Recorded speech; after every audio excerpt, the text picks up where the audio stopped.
Assalamualaikum warahmatullahi wabarakatuh. Perkenalkan, nama saya Nana Fernande dari kelas 11 PS3 absen 26. Di sini saya akan menyampaikan tentang kekerasan dalam kelompok atau kekerasan kolektif, yaitu kekerasan yang dilakukan secara berkelompok atau banyak orang.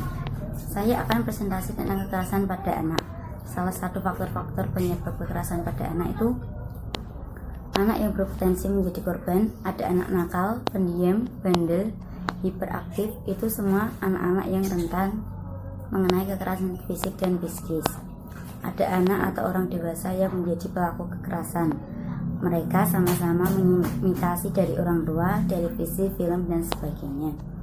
Adanya peluang kekerasan dikarenakan kurang perhatiannya orang tua pada anak, sehingga orang tua bisa berbuat semena-mena kepada anak.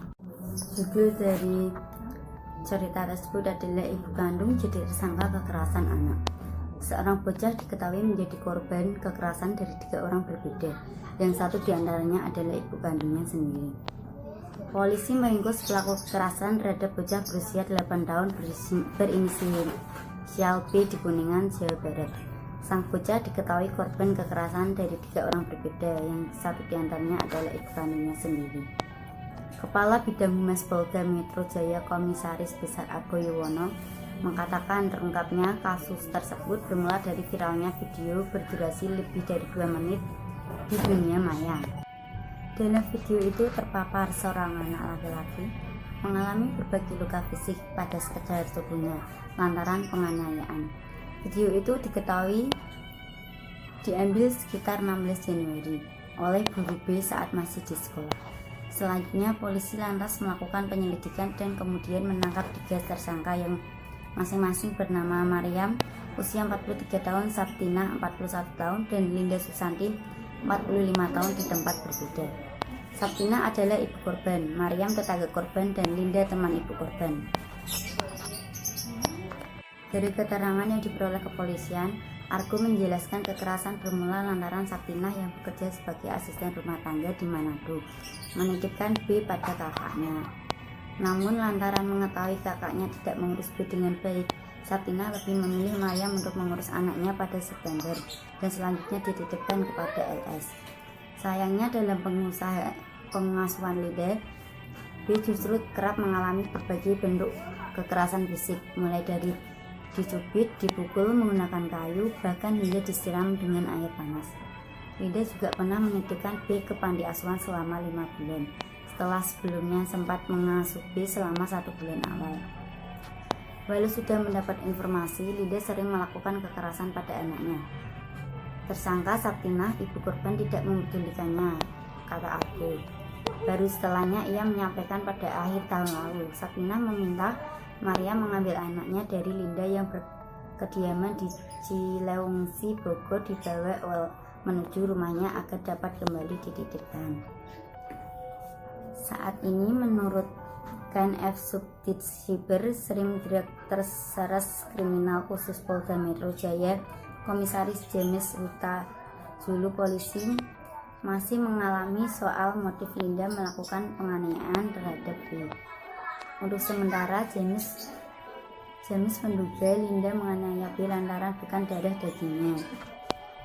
Ini masih kami dalami, apa sih motifnya dia, kenapa sampai melakukan penganiayaan, baik memukul sampai menyiram air panas pada korban. Kalau sekilas dari keterangan tersangka, karena bukan anaknya dia dan dititipkan, kata James. Ketiga perempuan setengah bayi itu kini sudah ditahan oleh kepolisian. Atas perbuatannya mereka dikenakan pasal berlapis, yakni pasal 330 KUHP tentang penganiayaan, pasal 328 KUHP tentang penculikan, dan Undang-Undang Republik Indonesia Nomor 35 Tahun 2014 tentang perlindungan anak dengan ancaman hukum paling lama 15 tahun penjara. Itulah cerita tentang ibu yang menganiaya anaknya sendiri. Lalu bagaimana sih pencegahan dan mengatasi kekerasan pada anak? Pencegahan dan mengatasi kekerasan pada anak itu, anak adalah buah hati yang dinanti oleh sebuah pasangan suami istri. Di situ mereka akan menjaga dengan semaksimal mungkin, dari cara merawat, mengawasi, mengasihi. Ada berbagai macam tindakan yang akan dilakukan oleh orang tua untuk menjadikan si buah hati menjadi yang lebih baik dari hari ke hari. Apabila suatu hari si anak berbuat kesalahan, maka orang tua wajib menghukumnya. Tetapi hukumannya itu yang sesuai dengan tingkatan si buah hati. Setelah memberi hukuman kepada si buah hati, orang tua segeralah memanjakan anak. Yang dimaksud dari memanjakan anak di sini bukanlah menuruti semua keinginan, melainkan orang tua memberi pengarahan kepada si buah hati. Seperti contohnya, jangan diulangi lagi ya. Dari situ anak akan merangsang pikiran untuk tidak mengulangi kesalahan lagi, karena si anak akan sudah berpikir apabila mau melakukan kesalahan dia akan dihukum oleh orang tuanya.